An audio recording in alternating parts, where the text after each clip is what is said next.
자, 이제 우리 오늘 이용전 목사님 나오셔서 말씀 전할 텐데요. 여러분께서 오른손을 들어서 할렐루야로 우리 목사님 맞이해 주시기 바랍니다. 할렐루야. 초대해 주셔서 불러주셔서 감사합니다. 제가 미국에 34년 동안 지금 살고 있거든요. I've been here for 34 years. 근데 동부에서 살았거든요. 동부에서 이민 와서 주로 또 동부에서 살고 아마 제일 밑에까지 내려와 본 거는 노스캐롤라이나. 근데 텍사스도 휴스턴까지는 와봤습니다. 근데 아마 제 삶의 가장 남부까지 처음으로 내려온 것 같습니다. 어제 새벽 4시에 일어나갖고 산 넘고 물 건너서 비행기를 2번 갈아타고 여기까지 오게 됐습니다. 여러분 이렇게 불러주셔서 감사하고요. 특별히 2018년 새해 여러분들의 삶과 가정과 또 모든 일들 속에 하나님의 축복이 함께 하시기를 바랍니다. 우리 옆에 계신 분들 일주일 만에 또 오랜만에 만나시고 그러셨는데 함께 인사할까요? 한 주간 동안 평안하셨습니까? 주님의 은총이 함께 하시기를 바랍니다. 그렇죠? 네, 교회가 세상 속에 가면은 참 경쟁과 또 이런 컴피티션과 이런 걸로 참 치열한 생존 경쟁 속에서 살아야 되는데, 그리고 교회는 한인회도 아니고 무슨 로터리 클럽도 아니고요. 정말 세상이 줄 수 없는 하나님의 은혜가 이 가운데 있기를, 특별히 우리 메갈랭 교회 속에 있기를. 그래서 이 지역을 다시 살리고 우리 이 지역에 있는 우리 한국 분들, 더 나아가서 우리 영어 제너레이션까지 젊은 세대들까지 다시 살아나게 하는 그러한 역할을 감당하는 은혜가 있기를 예수님의 이름으로 간절히 축원합니다. 제가 잠깐 같이 기도하고 말씀 나눌게요. 하나님 아버지 감사합니다. 다시 일으켜 세워주시는 하나님의 은혜가, 하나님의 뜻이 나타나는 이 시간 되게 하여 주옵소서. 오늘도 말씀 듣습니다. 말씀 속에서 말씀하시는 주님을 경험하는 우리 각자 심령들 되게 하여 주옵소서. 찬양대가 귀한 찬양을 드렸습니다. 하나님 아버지 받아주시고 삶 속에 역사하신 하나님의 은혜로 말미암아 더 많은 것으로 하나님께 감사하는 우리 한 분 한 분 되실 수 있도록 인도하여 주옵소서. 예수님 이름으로 기도드렸습니다. 아멘. 제가 2부 때도 제가 컨트롤 해야 되나요, 김 목사님? 예. 사진 하나 보여드릴게요. 이분이 누군지 아세요? 제가 썼는데요. Reverend Rick Warren. Rick Warren 목사님. 여러분들 캘리포니아에 가시면은 Saddleback Church라는 미국에서 지금 가장 큰 대형 교회, 그리고 가장 건강한 교회, 시카고에 있는 윌로 크릭 처치와 함께 가장 복음적인 교회로 유명한 교회가 바로 Saddleback Church입니다. 아마 저는 아직 가보지는 못했습니다. 근데 가보신 분들 계실 줄로 압니다. 그 교회 담임 목사님이 릭 워런 목사님이죠. 뭐 이분으로 말하면은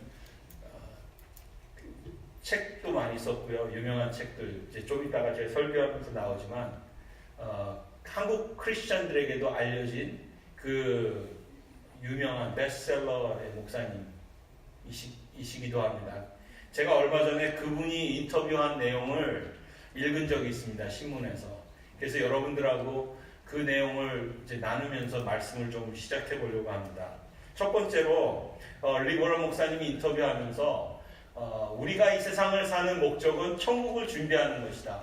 Life is preparation for eternity 라는 그런 이야기를 했어요. 그리고 두 번째로 이 세상에는 고난과 불행이 있기 마련이다. Life is a series of problems.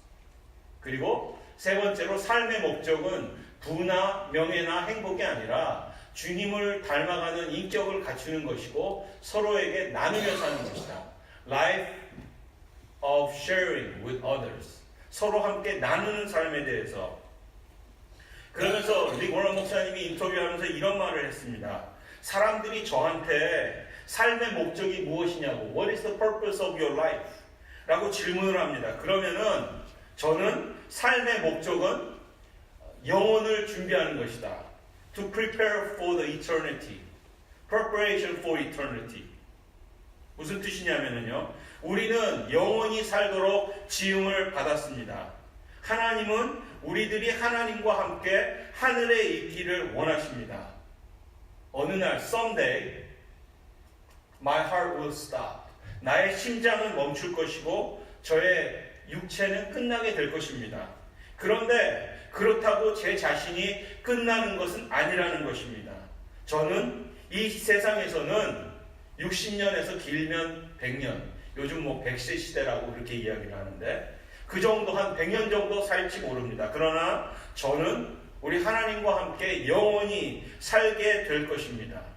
그러니까 이 세상에서의 삶은 앞으로 내가 영원히 eternal life를 살기 위해서 지금 이때는 앞으로를 영원한 시대를 준비하는 것, 몸을 푸는 것이다 라고 This is the warm-up act, the dress rehearsal 이라고 리고로 목사님이 그렇게 고백을 하고 있습니다. 그러면서 하나님께서는 우리들이 영원 안에서 영원히 계속 할 일을, 앞으로 할 일을 지금 이때의 이 시간들 속에서 practice 하기를 원하신다라고 그렇게 인터뷰를 하는 걸 들은 적이 있습니다. 두 번째로 이 세상에서의 삶은 문제들의 연속입니다.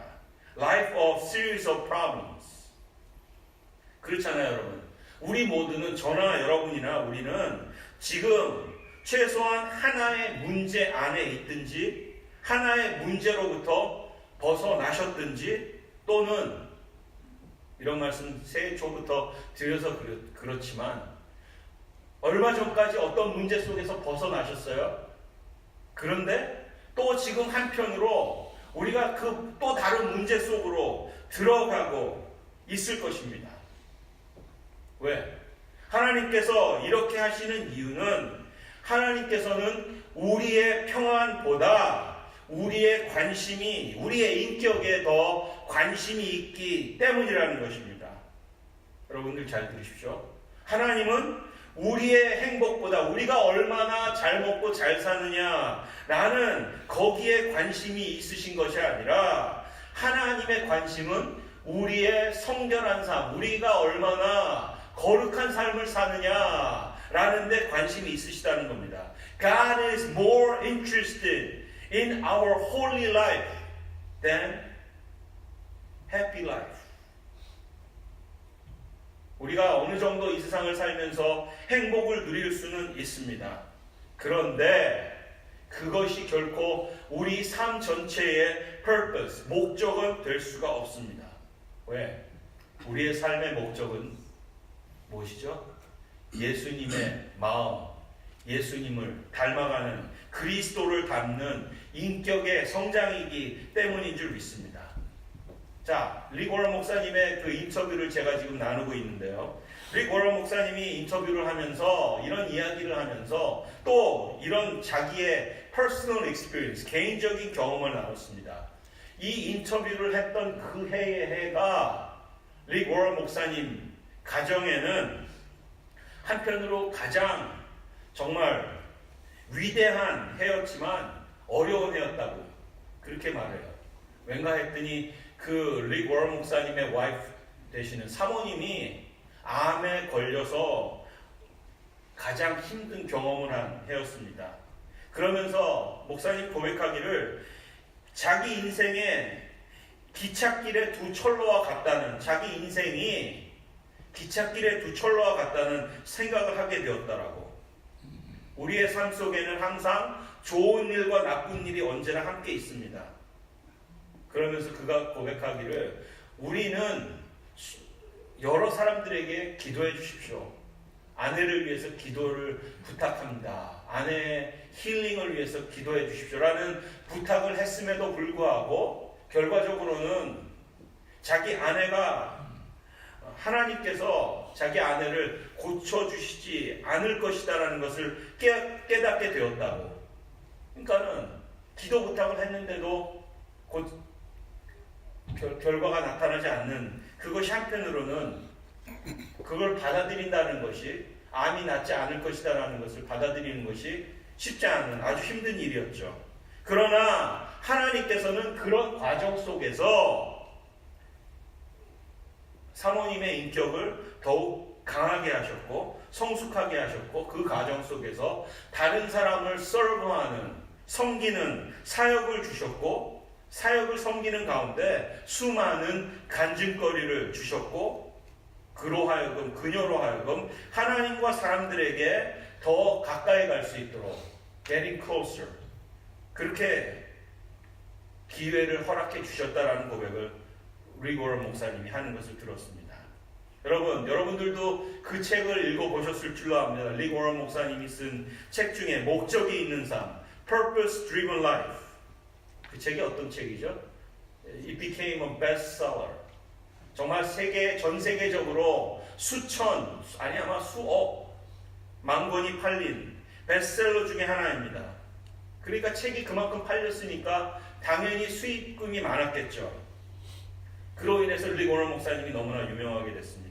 그런데도 불구하고 그렇게 유명해졌음에도 불구하고 목사님은 고백하기를 하나님께서 우리에게 돈과 명예를 주시는 것이 결코 우리의 편안한 삶을 위해 주시는 것이 아니다라고 합니다. 우리는 수많은 수입에도 불구하고 자기들의 생활 방식을 라이프 스타일을 전혀 바꾸지 않았다라고 수입이 많아졌다고 뭐 큰 것, 새로운 것, 좋은 것을 하나도 사지 않았다라고. 그럼 어떻게 뭘 했을까요? 그 수익금을 가지고 교회를 개척하고 지도자를 양성하고 가난한 분들을 돕고 또 병자들을 돌보고 또한 영거 제너레이션 차세대를 돕기 위해서 피스콜라는 피스 플랜이라는 평화 기획이라는 재단을 설립해서 거기를 서포트하기로 했다라고 합니다. 그가 그러면서 이런 질문을 합니다. 나는 소유를 위해서 살려고 하는가? 내가 사는 이유는 어떠한 popularity, 인기를 얻기 위해서 살아가고 있는가? 아니면 외부의 pressure, 압력에 따라서 살려고 하는가? 아니면 살다가 짓는 이런저런 죄로 말미암아 guilty feeling, 증오감, 물질주의 여기에 이끌려서 살려고 하는가? 아니면 나를 향하신 하나님의 목적에 이끌려서 살려고 하고 있는가? 여러분, 지금 이 자리에서 주님 앞에 예배를 드리시고 있는 여러분들은 과연 그 질문에 어떻게 대답을 하시겠습니까? 여러분들의 삶의 무엇입니까? 목적이 무엇입니까? 릭 워런 목사님이 이런 이야기를 합니다. 자기가 아침에 일어나서 침대에 앉아서 하나님께 이런 기도를 드린다고 해요. 하나님, 만일 제가 오늘 아무것도 한 일이 없더라도 주님을 더 알게 되기를 원하며 주님을 더 많이 사랑하게 되기를 원합니다. 여러분들도 그런 기도 드리실 줄로 압니다. 제가 오늘 더욱 주님을 사랑하기를 원합니다. 왜? 하나님께서 나를 이 땅에 두신 목적이 단지 어떠한 할 일에 대해서 할 일들에 대한 목록, to-do 리스트를 완수하라고 하시는 것이 아니기 때문인 줄 압니다. 하나님은 내가 하는 어떤 일보다도 하나님의 관심은 어디에 있는가? 나의 존재 자체에 있다는 것을 내가 알기 때문입니다. 제가 영어로 할까요? God is more interested in what I am than what I do. 여러분 동의하세요? 그래서 우리를 가리켜서 우리를 인격적 존재들, human beings라고 부르지 인격적 행동들, human doings라고 부르지 않는다라는 것입니다. 그러면서 우리들이 이 세상을 살아가는 목적은 천국을 준비하는 것입니다. 이 세상에는 고난과 불행과 아픔이 있기 마련입니다. 그런 가운데서도 그런데 삶의 목적은 부나 명예나 행복이 아니라 주님을 닮아가는 성결의 삶이고 나눔의 삶입니다. 제가 그 인터뷰를 이렇게 읽으면서 다시 한번 저의 삶의, 우리의 삶의 목적을 깨닫게 되었습니다. 사랑하는 우리 메갈렌 교회 성도 여러분, 2018년 새해가 시작이 되었습니다. 새해가 시작되어서 이 어떤 마음으로 여러분들 살아가고 계세요? 새로운 마음으로 정말 새로운 결단 속에서 살아가야 할 텐데 혹시 여러분들 가운데 아직 어찌할 바를 모르시고 주저앉아 계시는 그런 분들, 힘을 잃고 쓰러져 계시는 분들, 이런저런 어려움 속에서 있는 그런 분들 계시다면 다시 일으켜 세워주시는 하나님의 은혜를 경험하게 되시기를 예수님의 이름으로 간절히 축원합니다. 여러분, 저는 오늘 이 말씀 속에서, 읽어주신 말씀 속에서 엘리야 이야기를 좀 하려고 합니다. 우리가 세상을 살아가면서 종종 참 절망에 빠질 때가 있죠. 어려움을 경험할 때가 있습니다. 더 나아가 죽고 싶을 때가, 그런 생각이 들 때가 있습니다. 요즘 소식을 들으면 한국에 자살하는 분들이 그렇게 많다고 하는 안타까운 이야기를 듣습니다. 그래서 심지어는 한국을 자살공화국이라고까지 그렇게 지금 이야기가 들리죠. 살고 싶은 생각보다 죽고 싶은 절망이 엄습하기 때문입니다. 근데 그게 결코 남 얘기만은 아니라는 겁니다. 믿지 않는, 교회 안 다니는 사람들의 얘기만은 아니라는 겁니다. 교회 다니는 사람들, 직분자들 마찬가지입니다. 심지어는 여러분 한국에 가시면 세계에서 가장 큰 교회가 여의도에 있죠.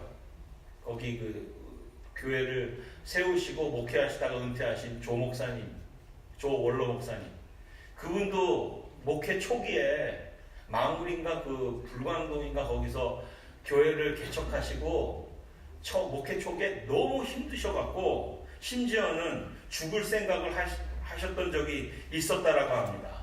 이처럼 인간은 누구든지 세상을 살면서 죽고 싶은 절망의 순간에 빠질 때가 종종 있습니다.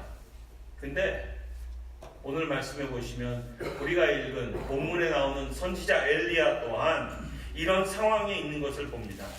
엘리야가 로뎀나무 아래 앉아서 솔직하게 이렇게 고백하고 있죠. 오늘 본문 말씀 4절 말씀에 여호와여 넉넉하오니 지금 내 생명을 거두시옵소서. 엘리야만 이런 얘기했습니까? 성경에 보시면 또 다른 사람도 있어요. 누가 이런 얘기했습니까? 욥입니다. 욥이라는 사람, 제가 최근에 욥기를 읽으면서 큰 위로와 은혜를 받은 적이 있는데 욥기 6장 8절 9절 말씀에 보니까 욥이 이런 고백을 하고 있습니다. 같이 읽어볼까요? 시작.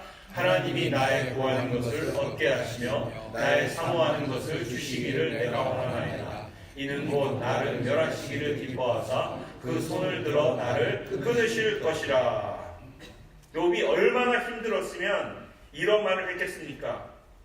이런 고백을 똑같이 엘리야가, 선지자 엘리야가 하고 있는 것을 봅니다. 근데 그러면 왜 엘리야가 이런 고백을 하게 되었습니까? 첫 번째로 엘리야는 큰 일을 경험한 후에, 큰 일을 한 후에 절망에 빠지게 되었다라는 겁니다. 여러분들도 엘리야를 아시지만 성경에 아마 엘리야처럼 큰 일을 한 사람도 없을 것입니다. 오늘 열왕기상 19장을 읽었는데요. 18장, 앞장 18장에 보시면 어떤 내용이 나오죠? 엘리야가 갈멜산에서 바알의 선지자 850명과 맞서 싸워서 어떻게 됐어요? 이겼습니다. 승리했습니다. 하나님께 그가 850명과의 싸움에서 하나님께 기도했을 때 하늘에서 불이 내려와서 번제물과 모든 것을 태워버린 내용이 나오죠. 그래서 우상을 숭배하는 그 사람들과의 싸움에서 승리했습니다. 그러니까 엘리야는 어떤 사람이에요? 기도의 사람, 능력의 사람, 대단한 사람이죠.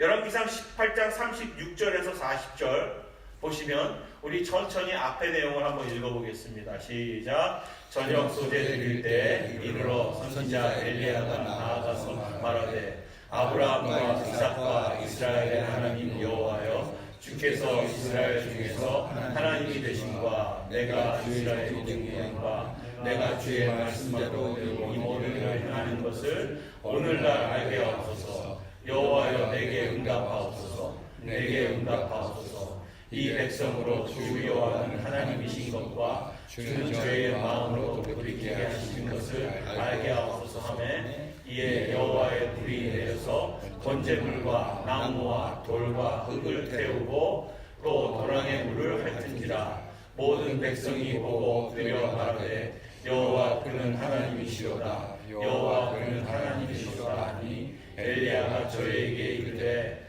바알의 선지자들을 잡되 하나도 도망하지 못하게 하라 하매 곧 잡은지라 이에 엘리야가 저희를 기손 시내로 내려다가 거기서 죽이니라. 아멘. 이렇게 큰 승리를 거두었습니다. 하나님의 도우심으로. 그러니까 백성들로부터 큰 인기를 얻게 되었죠. 그 당시에 이스라엘 중에 엘리야보다 더 큰 사람은 아무도 없었습니다. 또 하나 엘리야가 갈멜산 꼭대기에 올라가서 또 한 번 기도했을 때 하늘에서 비가 쏟아져 내렸죠. 열왕기상 18장 42절부터 46절에 있는 말씀 또 한 번 읽어보겠습니다. 시작. 엘리야가 갈멜산 꼭대기로 올라가서 땅에 꿇어 엎드려 그 얼굴을 무릎 사이에 놓고 그 상한에게 이르되 올라가 바다편을 바라보라. 저가 거하되 바다에서 사람의 손만한 작은 구름이 일어나나이다. 가로되 올라가 아합에게 고하기를 비에 막히지 아니하도록 마차를 갖추고 내려가셔서 하라 하니라. 조금 후에 구름과 바람이 일어나서 하늘이 캄캄하여지며 큰 비가 내리는지라. 아합이 마차를 타고 이스라엘로 가니 여호와의 능력이 엘리야에게 임하매 저가 허리를 동이고 이스라엘로 들어가는 곳까지 아합 앞에서 달려갔더라. 아멘. 이번에도 엘리야는 기도를 통해서 기적을 경험하게 되었습니다.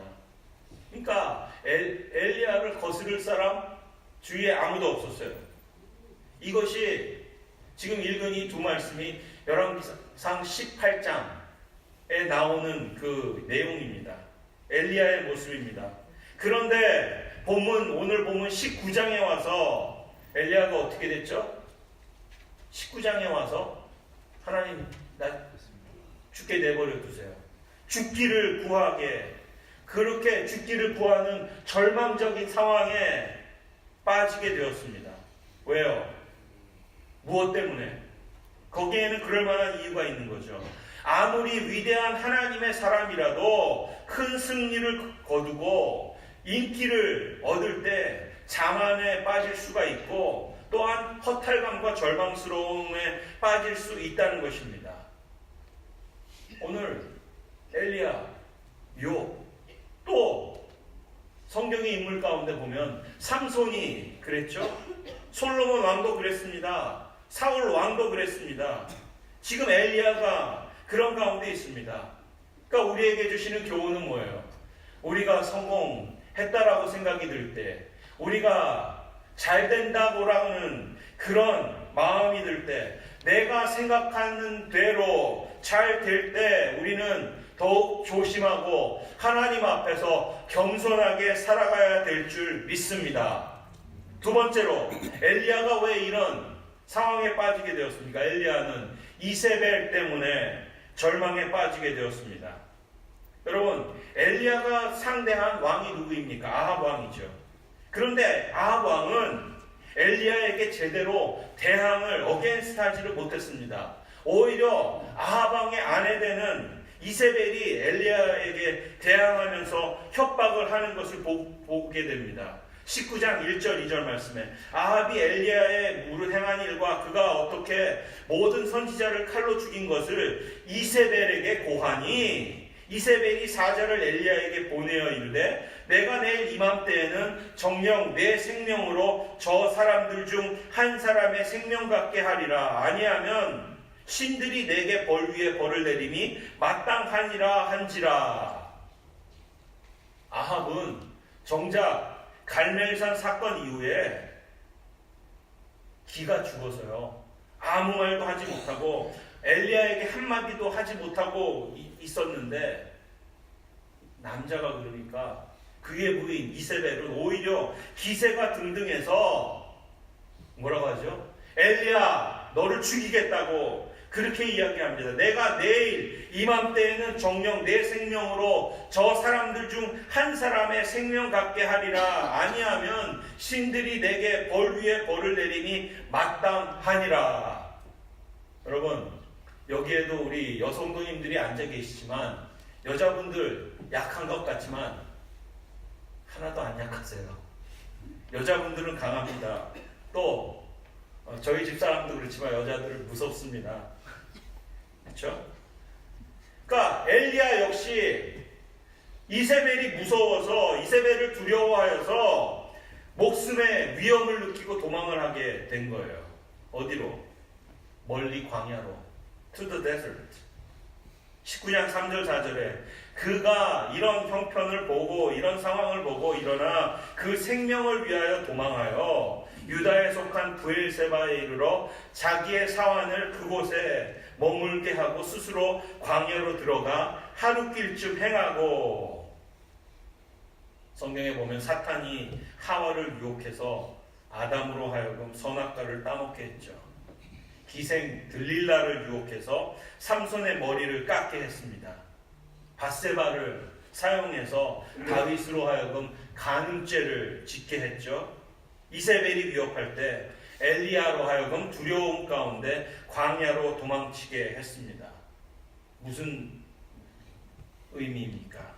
죄의 영향이, influence of sin이 이렇게 크다라는 겁니다. 죽음의 두려움 속에서 엘리야가 한참을 힘을 당해서 도망을 가다가 이제 기진맥진해서 로뎀나무, 그 근처에 있는 로뎀나무 한 그루를 발견하고 거기에 밑에 가서 앉게 되었습니다.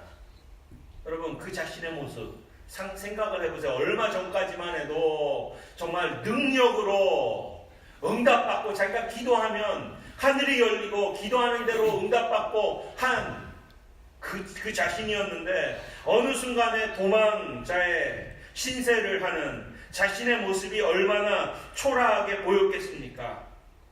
그토록 능력을 행한 엘리야였지만 메마른 광야를 도망하는 이 순간에 그에게 하늘비는 고사하고 마실 물 한 모금도 없었습니다. 그에게는 오로지 뜨거운 모래바람만 자기를 향해서 불고 있었다라는 겁니다.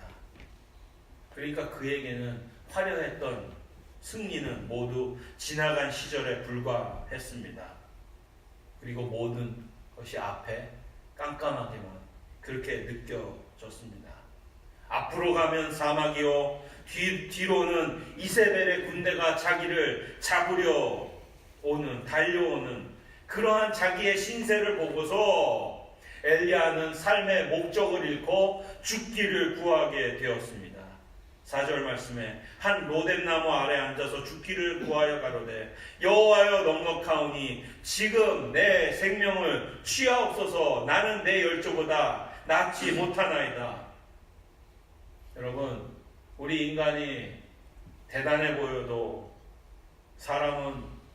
우리는 지극히 초라하고 연약한 존재인 것을 우리는 알아야 될 줄 믿습니다. 왜 이런 부끄러운 모습을 하나님께서 우리에게 보여주시고 계시는 겁니까? 우리도 엘리야처럼 한순간에 그렇게 될 수 있다는 것을, 우리의 모습이 이렇다라는 것을 가르쳐 주시고 있다라는 겁니다. 근데 이렇게만 끝나면 될까요? 안 되죠. 엘리야가 이렇게만 끝나지 않았습니다. 그때, 가장 어려운 그때 반전이 일어났죠. 어떻게? 죽기를 구하며 절망에 빠진 엘리야에게 하나님께서 찾아오셨습니다. 할렐루야.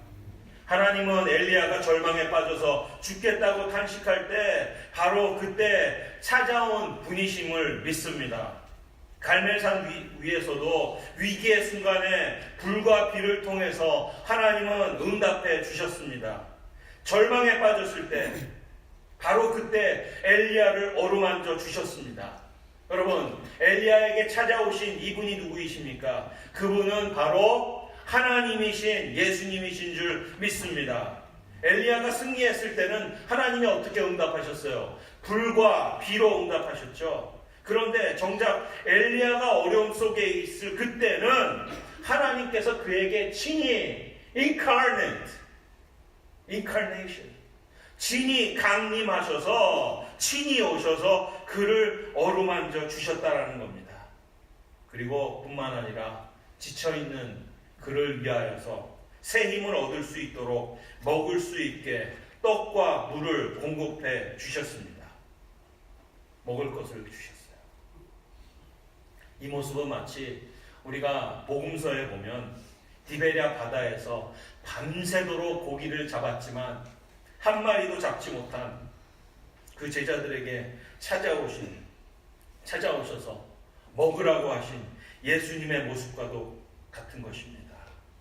오늘 말씀 19장 5절 6절에 로뎀나무 아래 누워 자더니 천사가 어루만지며 이르되 일어나서 먹으라 하는지라. 본즉 머리맡에 숯불에 구운 떡과 한 병 물이 있더라. 이에 먹고 마시고 다시 누웠더니, 사랑하는 여러분, 우리가 승승장구할 때 찾아오시는 하나님도 감사하지만 우리가 어려울 때에, 때로는 우리가 병들었을 때에, 우리가 연약할 때 찾아오셔서 우리들을 어루만져 주시는, 우리들을 위로해 주시는 주님을 만나는 것이 너무나도 값진 은혜인 줄 믿습니다.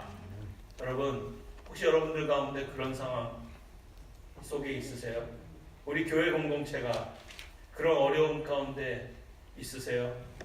그때에 그 상황 속에서 낙심하고 좌절하고 포기할 것이 아니라 그 가운데서 말씀해 주시는, 위로해 주시는 주님을 만나는 우리 메갈렌 식구들 되시기를 예수님의 이름으로 간절히 축원합니다. 누가복음 15장 20절 말씀에 보니까 이렇게 기록되어 있죠. 시작. 아버지가 저를 보고 친근히 여겨 달려가 목을 안고 입을 맞추니. 돌아온 탕자의 비유입니다.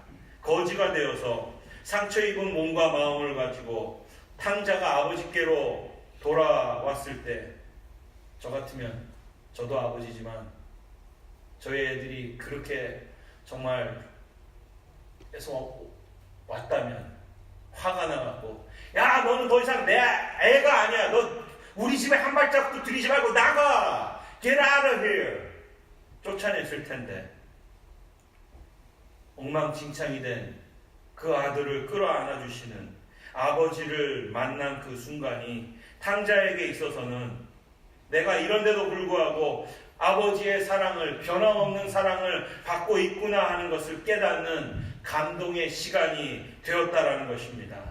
여러분, 엘리야에게 있어서 가장 절망적인 순간에 하나님께서 그에게 찾아와 주셨다라는 것입니다. 엘리야가 처음에 하나님께서 천사가를 보내셔서 내려오셨을 때 엘리야가 어떻게 반응했죠? 처음에 엘리야는 정신이 없어서 하나님의 사자가 어루만져 주시고 먹여주시는 떡과 물을 받아 먹고서는 그냥 계속 잠만 잤습니다. 우리도 그렇잖아요. 너무나 상황이 절망스럽고 어려우면 아무것도 할 수 없는 상황에 이르러서는 옆에 누가 왔는지, 주님이 오셨는지 제대로 알아차리지 못할 때가 있습니다. 그래서 우리들도 그냥 잠만 잘 때가. 그러나 그런 가운데서도 주님은 우리를 포기하지 않으시고 오셔서 우리를 어루만져 주시고 떡과 물을 먹여주시는, 위로해 주신다는 사실을 기억해야 될 줄 믿습니다. 19장 7절 8절에 말씀에 여호와의 사자가 또 다시 와서 어루만지며 이르되 일어나서 먹으라. 내가 길을 이기지 못할까 하노라 하는지라. 이에 일어나 먹고 마시고 그 식물의 힘을 의지하여 40주 40야를 행하여 하나님의 산 호렙에 이르니라.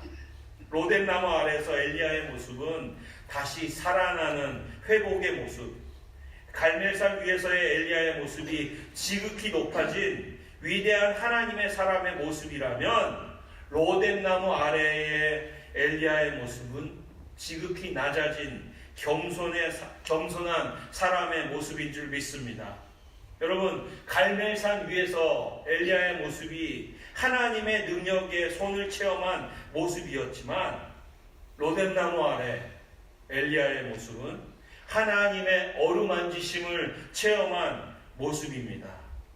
하나님께서 모세를 낮추시고 겸손하게 하셔서 사용하신 것처럼 하나님께서는 엘리야를 낮추시고 겸손하게 하신 것을 알 수가 있습니다.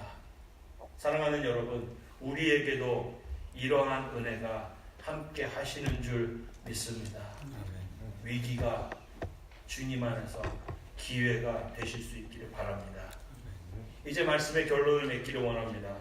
엘리야에게는 갈멜산에서의 승리도 중요하지만 로뎀나무 아래의 순간 또한 너무나도 중요한 시간이 되었습니다. 갈멜산에서 승리를 통해서 바알의 선지자들을 물리치는 것도 필요하지만 로뎀나무 아래에서 자기 자신을 죽이는 것 필요합니다. 나 자신을 낮추는 것 필요합니다. 왜? 엘리야는 절망했을 그 위기의 순간에 하나님의 친밀한 은혜를 경험할 수가 있었기 때문입니다. 여러분, 우리들도 세상을 살아가면서 낙심되고 절망을 느낄 때가 있지만 그렇다고 포기하고 좌절할 필요 없습니다. 엘리야와 같은 실패를 두려워할 필요가 없습니다. 왜?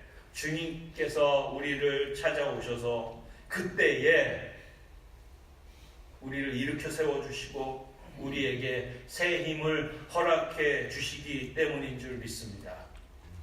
사랑하는 우리 메갈렌 성도 여러분, 2018년 새해가 시작되었죠.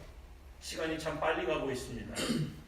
새해가 시작이 되었는데도 불구하고 여전히 피곤하고 지친 분들 많이 있습니다. 점점 우리가 사는 세상이 그렇습니다. 특별히 이민의 삶을 살아가는 삶은 더합니다. 모든 것이 쉬운 것이 없습니다. 내가 원하는 대로 잘 되지 않습니다. 그래서 더 나아져야 되는데 때로는 나아지지 못하는 나 자신을 보면서 다 포기하고 싶고 다 내려놓고 싶을 때가 있습니다.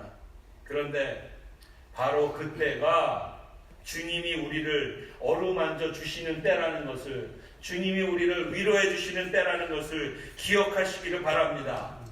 믿습니까? 바로 그 순간에 포기하기보다 우리를 내 옆에 와 계신 그 주님을 찾으며 주님을 만나는 face to face, 주님을 만나는 경험을 하실 수 있기를 바랍니다. 사랑하는 우리 메갈렌 성도 여러분, 다시 세워주시는 주님으로 말미암아 이제 let us start anew, new start, new beginning, 새로운 시작을 하실 수 있기를 바랍니다. 이 시간을 통해서 주님께서 오셔서 우리 모든 메갈렌 식구들을 한 분 한 분, 이 자리에 계신 한 분 한 분을 어루만져 주시며 새 힘을 공급해 주실 수 있기를 바랍니다. 그래서 우리의 삶이 주님을 더욱더 바라보는, 주님을 기억하는 엘리야처럼 40주 40야를 달려가도 피곤치 않게 되시기를 바랍니다. 아무쪼록 엘리야에게 주셨던 그 친밀한 은혜, 어루만져 주시는 은혜를 저와 우리 모두가 경험하게 되실 수 있기를 바랍니다. 아멘. 여러분, 이런 기도의 제목을 삼았으면 좋겠습니다. 엘리야의 하나님, 나의 하나님, 지치고 상한 우리들에게 오셔서 우리들을 어루만져 주옵소서. 우리 메갈린 공동체를 어루만져 주옵소서. 이런 주님 앞으로, 이런 마음으로 주님 앞에 나아가실 수 있기를 바랍니다. 여러분, 주님이 다 아세요. 심지어는 주님이 우리의 모습을 보고 계시고요, 우리의 상한 마음을 다 알고 계십니다. 그럼 어떻게 해야 돼요? 주님께 그냥 겸손하게 아뢰실 수 있기를 바랍니다. 그럴 때 때로는 세상의 소망이 사라져가는 것 같을지라도 우리에게 새 힘 주시고 엘리야를 일으키신 것처럼 새로운 능력으로 우리를 다시, 우리 공동체를 일으켜 세워 주실 줄로, 우리의 삶을 일으켜 세워 주실 줄로 믿습니다. 이러한 엘리야의 하나님이 우리의 하나님이신 줄 믿습니다. 우리 주신 말씀 생각하면서 기도의 제목을 삼으면서 주 나의 모습 보내. 어렵지만 거기에 주님의 은혜가 있음을 믿습니다. 우리 같이 한번 찬양했으면 좋겠습니다. 모르시는 분들은 배우시면서 우리 뜻을 생각하며 가사를 생각하며 같이 찬양하겠습니다.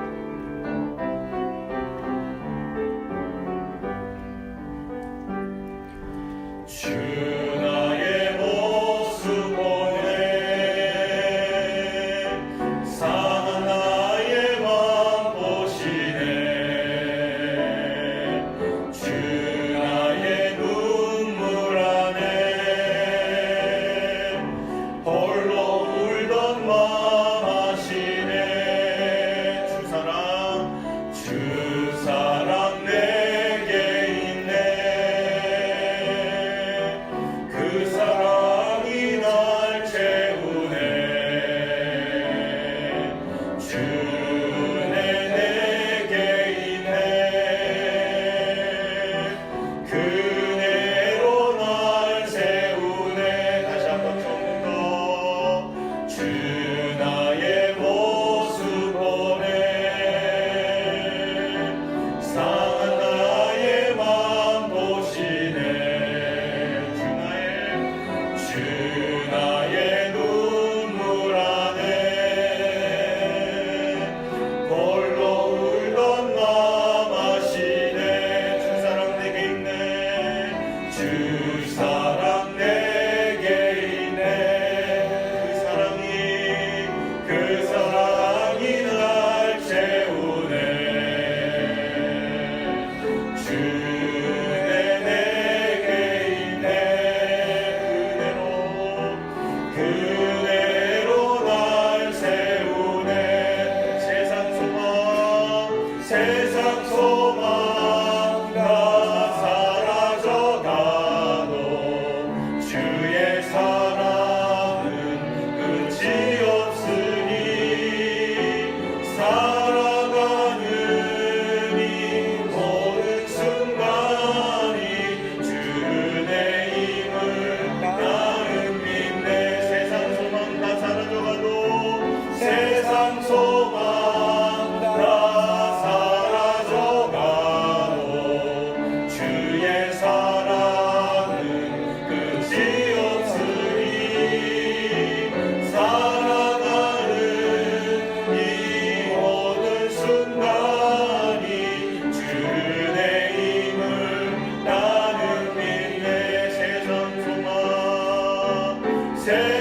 소망 다 사라져가도 주의 사랑은 끝이 없으니 살아가는 이 모든 순간이 주의 힘을 나는 믿네 어떤 순간 속에서도 낙심하고 좌절하는 것이 아니라 모든 소망이 주님께 있음을 고백하는 우리들 되게 하여 주옵소서. 여러분들의 삶을 우리 교회 공동체를 주님 앞에 아뢰면서 주님의 은혜 속에 새 힘 다시 일으켜 세워주시는 주님으로 말미암아 독수리의 날개침과 함께 하늘을 나는 비상하는 우리 모두가 되게 하여 주옵소서. 우리 가정이 될 수 있도록 나 자신이 되게 하여 주옵소서. 사용하여 주옵소서. 우리 주신 말씀 생각하면서 같이 한번 합심해서 기도하겠습니다. 하나님